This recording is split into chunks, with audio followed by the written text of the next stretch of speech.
Buenas tardes, siendo exactamente las 2:32 de la tarde del sábado 28 de noviembre del 2020, daremos inicio a esta nueva clase de módulo constitucional de este diplomado de ayudantes judiciales e información jurídica, ¿no? Un placer para mí dirigirme a ustedes. Mi nombre es José Torres Espinosa, abogado de los tribunales y juzgado de la República del Ecuador. Para empezar la clase, en primer lugar, quisiera escuchar la retroalimentación de lo que ha sido el deber anterior enviado, ¿no?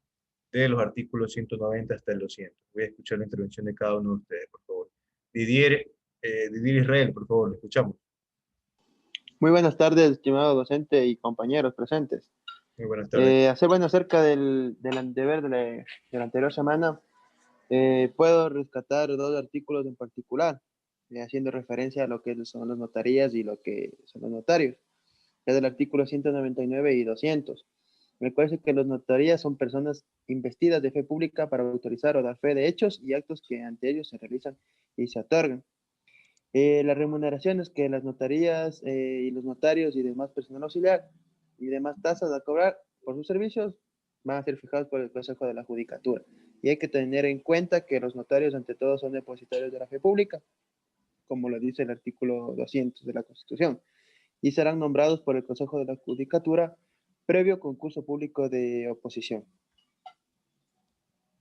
¿Los notarios pueden ejercer la profesión o no? No. No pueden ejercer. No pueden ejercer. Listo. ¿Algún otro artículo que le haya parecido interesante, Didier? El artículo... el artículo 190, porque ahí habla acerca de los medios alternativos de justicia, el cual les dice que son procedimientos mediante los cuales las personas pueden resolver sus controversias sin necesidad de intervención jurisdiccional. Estos pueden ser a través del arbitraje, de la mediación o de la negociación entre las partes. Perfecto. Didier, la diferencia entre conciliación y mediación, ¿sabe cuál es? Entre conciliación y mediación. La mediación es necesaria, a ver, en la conciliación es solo entre las partes, y la mediación es necesario un tercero, llamado mediador, o sea, que interviene como un tercero para poder resolver los conflictos entre las partes. Perfecto. La mediación es antes del proceso, ¿verdad? Exactamente. Externamente el proceso. Ok, listo. Muchas gracias, Didier. Excelente su participación. José Rodríguez. Lo escuchamos, José. Buenas tardes. José Rodríguez.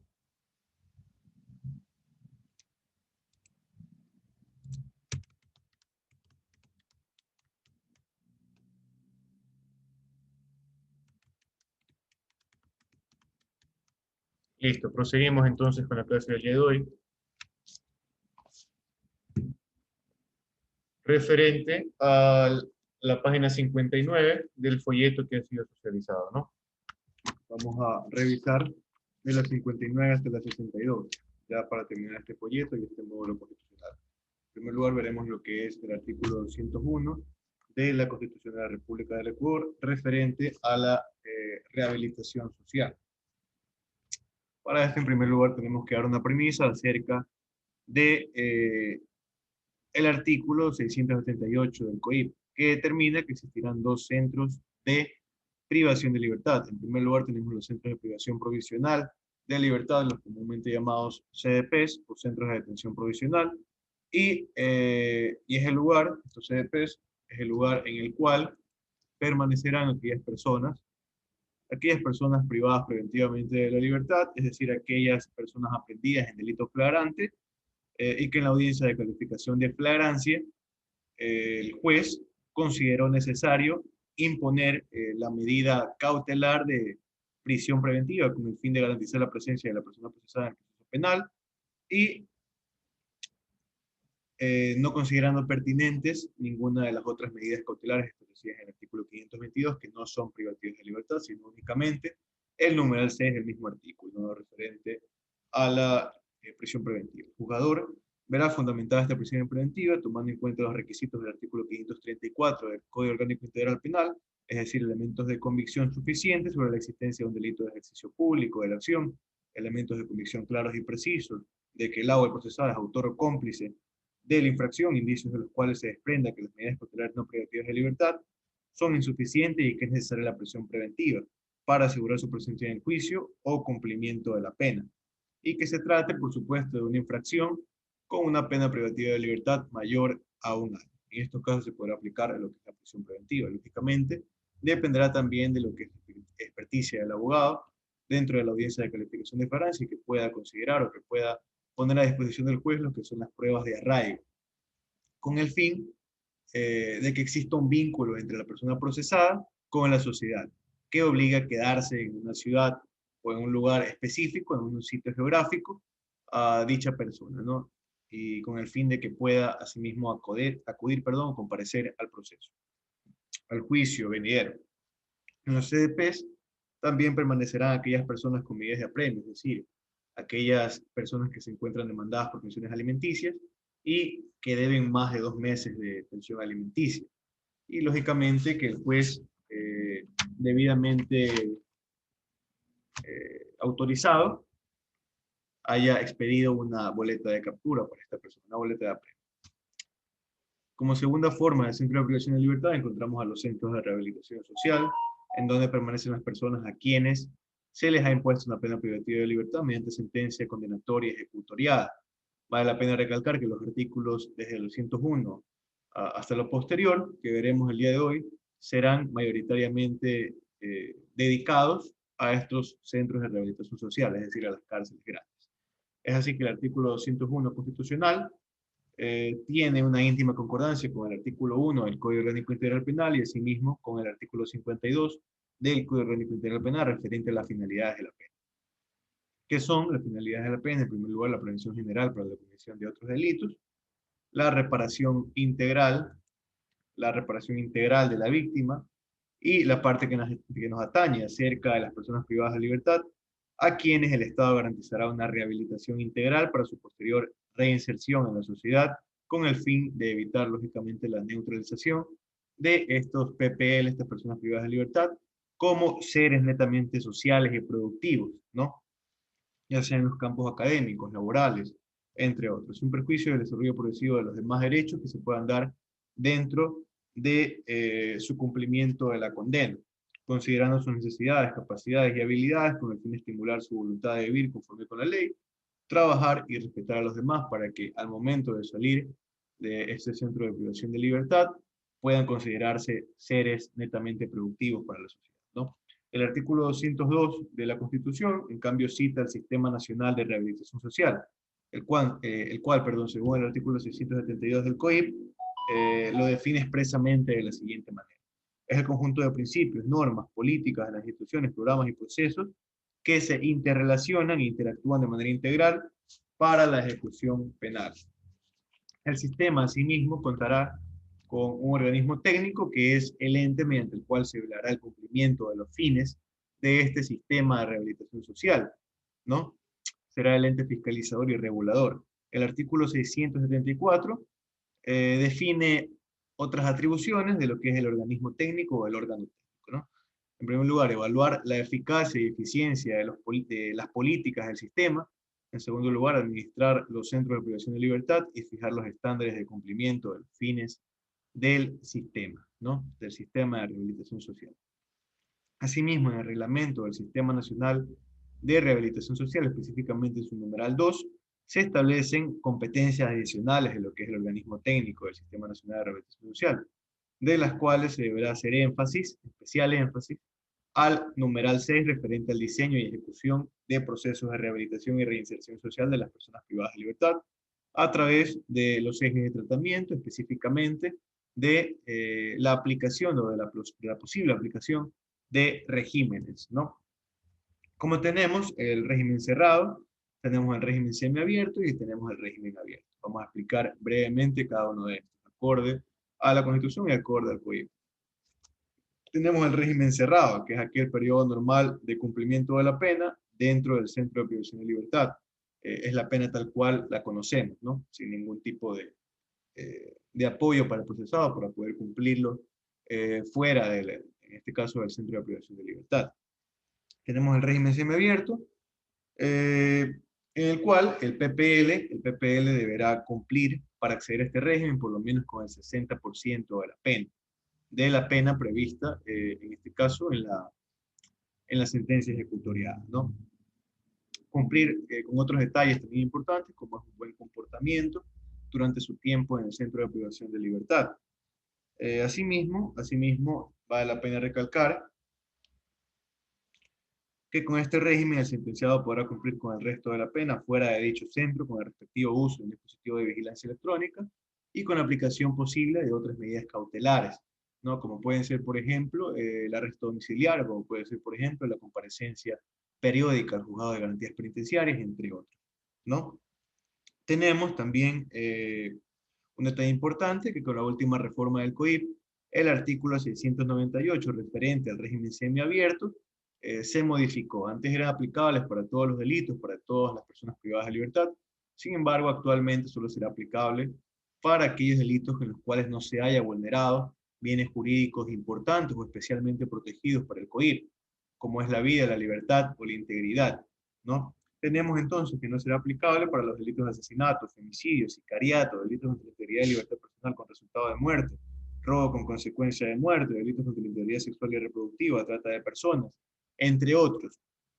Muy aparte, existen casos especiales que tal vez no afecten a la vida, libertad e integridad, pero que sin embargo afectan al orden social en su conjunto, ¿no? Refiriéndonos, por ejemplo, a el tráfico ilícito de sustancias catalogadas como sujetas a fiscalización, ¿no? No será aplicable entonces el régimen semiabierto ni el régimen abierto para este tipo de delitos, ¿no? Ahora, el régimen abierto marca la diferencia con el régimen semiabierto, que solamente será aplicable cuando el PPL, persona privada de libertad, haya cumplido con el 80% de su condena dentro del centro de rehabilitación social, ¿no? Cuando esto haya sucedido, será posible la aplicación del régimen abierto, ¿no? Es tan importante también en el régimen abierto que existe un poco más de severidad en el caso de que no se cumplan las medidas cautelares, como ya les manifesté anteriormente, el uso del dispositivo de vigilancia electrónica, como puede ser también la comparecencia periódica, como puede ser el arresto domiciliario. En el caso de que no se cumplan estas medidas cautelares, el juez podrá revocarlo de inmediato este régimen y por consiguiente también solicitar lo que es la aprehensión o disponer la aprehensión nuevamente de aquella persona privada de libertad. El directorio del organismo técnico de rehabilitación social se encuentra conformado con, según el artículo 675 del COIP y el artículo 9 del reglamento del Sistema Nacional de Rehabilitación Social, por máximos delegados o autoridades encargadas de las materias de derechos humanos, salud pública, trabajo, relaciones laborales, educación, inclusión económica y social, cultura, deporte y defensoría del pueblo. Este directorio se encontrará presidido por el presidente de la República del Ecuador o su delegado asignado, que en este caso hará las veces del presidente en las reuniones, ¿no?, del organismo técnico. Asimismo, el organismo técnico dirigirá la contratación de personal en distintas áreas, debidamente, lógicamente, capacitados y capaces, calificados y capaces, perdón, las personas que vayan a ingresar a, a este organismo técnico y a este Sistema Nacional de Rehabilitación Social. Lo hará por medio del filtro, por medio del ente del Centro de Formación y Capacitación Penitenciaria. Será una subdivisión de lo que es el organismo técnico, Centro de Formación y Capacitación Penitenciaria, quienes en virtud del artículo 677 del COIP tendrán como funciones, en primer lugar, seleccionar, formar y cualificar a las y los aspirantes a integrarse como personal al servicio del sistema penitenciario, y en segundo lugar, perfeccionar, actualizar, promover y evaluar de manera constante al personal ya contratado de los centros de privación de libertad en cualquiera de las áreas penitenciarias en base a exámenes periódicos y constantes, ya sea de salud o ya sea académicos, ¿no?, para visualizar cómo va su profesionalismo respecto a esta área, ¿no?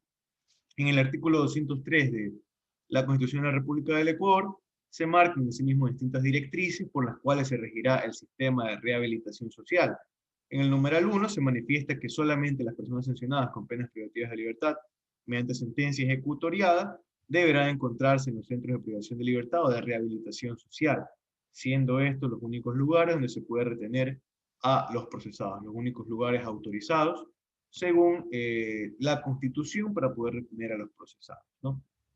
Cualquier otro lugar, como cuarteles o establecimientos, quedarán terminantemente prohibidos para la privación de libertad de la población civil, y los funcionarios públicos responsables podrán ser imputados por el delito de privación ilegal de la libertad establecido en el artículo 160 del COIP, que establece dos vertientes del artículo 160 del COIP. En primer lugar, tenemos que el servidor público policial, en este caso, podría privar ilegalmente de la libertad a una persona, es decir, sin indicios del cometimiento de un delito, ¿no? En el caso de que esto suceda, podrá darse la primera parte o la primera vertiente en la cual únicamente priva ilegalmente de la libertad, más no lo traslada a ningún otro lugar no autorizado. Sin embargo, en la segunda vertiente del artículo 160 del COIP, tenemos que lo traslada, por ejemplo, a cuarteles, lo traslada a UPC, o lugares que no son autorizados por un largo periodo de tiempo. En este caso, existiría una pena privativa de libertad de 3 a 5 años, mientras que en el primer caso existiría una pena privativa de libertad de 1 a 3 años, ¿no? El numeral 2 del artículo 203 tiene que ver con la progresividad de los derechos, que se basa en el sistema de progresividad, con el cual se contemplarán distintos ejes de tratamiento hasta el completo reintegro de la persona privada de libertad a la sociedad. Estos ejes de tratamiento se encontrarán establecidos en el artículo 701 del COIP, y son los siguientes: laboral, educación, cultura y deporte, salud, vinculación familiar y social. Esos 4 ejes se encuentran bien delimitados en el artículo 701 del COIP. Respecto al eje laboral del artículo 702 del COIP, donde lo define, se manifiesta que las personas privadas de libertad gozarán de incentivos laborales dentro de las cárceles, por actividades encomendadas por autoridades carcelarias, excepto para aquellas actividades propias de aseo y conservación del espacio físico personal, ¿no? Por obvias razones, estas actividades no se remunerarán, ¿no? No se van a remunerar. El eje de tratamiento laboral será ejecutado mediante actividades laborales, ocupacionales y productivas de servicios con el fin de desarrollar capacidades, habilidades y destrezas de carácter artesanal, intelectual, manufacturero, producción en planes, programas y proyectos que promuevan la formación y capacitación para el trabajo, producción y comercialización de los productos, bienes y servicios elaborados por las personas privadas de libertad, en coordinación con entidades públicas y privadas. Esta coordinación es manejada por la unidad de producción y comercialización. Esta unidad, lógicamente, se encargará asimismo de realizar las conexiones con las empresas privadas para que estas empresas privadas que brinden servicios en los centros de privación de libertad vinculen a personas privadas de libertad en un porcentaje mínimo del 30%, al menos el 30% de todo lo que es la población carcelaria, para las actividades laborales a las cuales se dedican. Las mismas que deberán ser contratadas, estas personas deberán ser contratadas bajo las modalidades contractuales existentes, considerando el tipo de servicio y previo informe favorable del equipo técnico, es decir, que de acuerdo a la facultad o la dificultad en este caso, el trabajo se va a remunerar a las personas privadas de libertad. Lo acabo de manifestar, se encuentra establecido en el artículo 186 hasta el 190 del Reglamento del Sistema Nacional de Rehabilitación Social. Asimismo, según el artículo 3 de la Constitución de la República del Ecuador, es un deber primordial del Estado garantizar la seguridad social para sus habitantes, más aún para las personas privadas de libertad, ya que constituye un grupo de atención prioritaria, según lo establecido en el artículo 35 de la Constitución de la República del Ecuador. En virtud de estos aportes, para las personas que trabajan, obviamente, los PPL trabajadores, estos aportes correspondientes a la seguridad social, y según el artículo 703 del COIP, los mismos se deducirán y se distribuirán simultáneamente de la siguiente forma, refiriéndose a las ganancias de las personas privadas de libertad, ¿no? 10% para la indemnización de daños y perjuicios causados por la infracción conforme disponga la sentencia, ¿no? Referente a la reparación integral y que irá destinado a la víctima, ¿no? En el caso de que se haya cumplido con la reparación integral, será destinado a la multa, que puede ir desde 3 salarios básicos hasta 24 salarios básicos, o incluso más, ¿no? El 35% de lo ganado por el PPL será destinado para la prestación de alimentos y atención de necesidades de sus familiares. El 25% para adquirir objetos de consumo y uso personal, tal cual son las toallas, tal cual son los jabones, shampoos, entre otros detalles, ¿no? Y el 30% de lo ganado será destinado para la formación de un fondo propio que se entregará a la salida del centro de rehabilitación social, ¿no? Respecto al eje de educación, cultura y deporte, los centros promoverán espacios de cultura y deporte con el fin de tener un sano esparcimiento y de evitar las drogas, ¿no? Respecto a la educación, se establece la obligatoriedad del cumplimiento de niveles de educación básico y bachillerato al interior de los centros de rehabilitación social. Aquellas personas que no cuenten con esta instrucción deberán, por supuesto, recibir clases periódicas, ¿no? Dadas por un docente, siempre bajo la supervisión de las autoridades penitenciarias, es decir, de los guardias, ¿no? Las personas que deseen estudiar la instrucción superior o la universidad tendrán la posibilidad de hacerlo, sin embargo, no será de una manera presencial, sino más bien telemática, ya que no es el factor general, sino son factores netamente específicos de las personas que deseen estudiar la universidad, ¿no? Respecto al eje de salud, manifestamos que el Sistema Nacional de Salud será responsable de la atención médica en base a parámetros de urgencia en enfermedades y brindará, por supuesto, insumos farmacéuticos para el tratamiento de enfermedades que no se consideran como crónicas, ¿no? Asimismo, promoverá la atención de enfermedades psicológicas de acuerdo a cuadros específicos individuales. Y la generalidad se encargará de brindar programas de prevención, tratamiento y rehabilitación en tema de drogas, ¿no? A causa de la gran cantidad de adictos existentes en los centros de privación de libertad, que será destinado a lo que son los consumidores ocasionales, a los consumidores habituales y a los consumidores problemáticos. Vamos a definir para tener una noción más general de qué son los consumidores ocasionales, ¿no? Los consumidores ocasionales es cuando una persona tiende a consumir drogas sin una periodicidad definida, pero sí en cierto tipo de situaciones, como fiestas, conciertos, paseos, etc. Por consumidores habituales, entendemos que una persona consume una droga con cierta periodicidad y es más frecuente, y esta droga ya es adquirida netamente por el consumidor, a diferencia del consumidor ocasional, en el cual simplemente recibe de sus amigos o de su círculo social. Los consumidores habituales ya adquieren droga y poseen refuerzos permanentes de la droga, y asimismo esta droga juega un papel importante en su vida, en el desarrollo de sus actividades diarias. Los consumidores problemáticos son aquellos que tienen como propósito de vida la obtención y consumo de una o varias drogas que afectan notablemente su entorno familiar, académico y laboral, ¿no?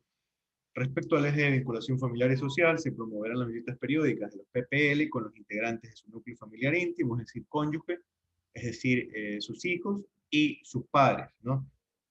Sin ningún tipo de impedimento ni exceso de formalismo cuando sean estas personas, cuando sea su núcleo familiar íntimo, ¿no? A excepción de casos puntuales, como fue, por ejemplo, la pandemia o la crisis sanitaria, en la cual no se permitían las visitas a las personas privadas de libertad. Por último, tenemos los numerales 3, 4 y 5 del artículo 203, que presentan concordancia con el artículo 707 del COIP respecto a la posibilidad de aplicación de los regímenes semiabiertos o abiertos en ejecución de pena, con la finalidad de generar autoconfianza y autonomía a los PPL para una verdadera rehabilitación, ¿no? Asimismo, para analizar el último artículo de la Constitución, es importante manifestar que como condiciones de inserción social y económica, tenemos que, según el artículo 707 del COIP, durante el año siguiente de su libertad, se prestará el apoyo necesario a la persona liberada para su reincorporación a la sociedad, su reinserción laboral y la prevención de la reincidencia. Este derecho, lógicamente, se encuentra en el COIP, sin embargo, en ninguna parte ni el COIP ni la Constitución de la República del Ecuador se establece cómo será este procedimiento o cuáles son las medidas palpables o reales para aplicarlo. Sin embargo, existe el derecho, ¿no? Más está más cercano a ser letra muerta que a su aplicabilidad, ¿no? Eso ha sido la clase por el día de hoy. Quisiera recordarles que no existe deber esta semana, ya que tendremos los exámenes. Tendremos los exámenes la próxima semana, no sé aún si sea el jueves o el viernes. Yo en el transcurso del fin de semana les voy a enviar un video instructivo a este curso y a todos los cursos de los cuales soy docente, para explicarles cómo será la temática y qué deberán estudiar para la evaluación, ¿no?, del módulo constitucional. Eso ha sido todo por el día de hoy. Desearles un feliz fin de semana y muchas gracias por su atención. Muy Hasta amable, luego. Doc. Un gusto. Gracias, abogado. Gracias a ustedes. Hasta luego. Pasen muy bien.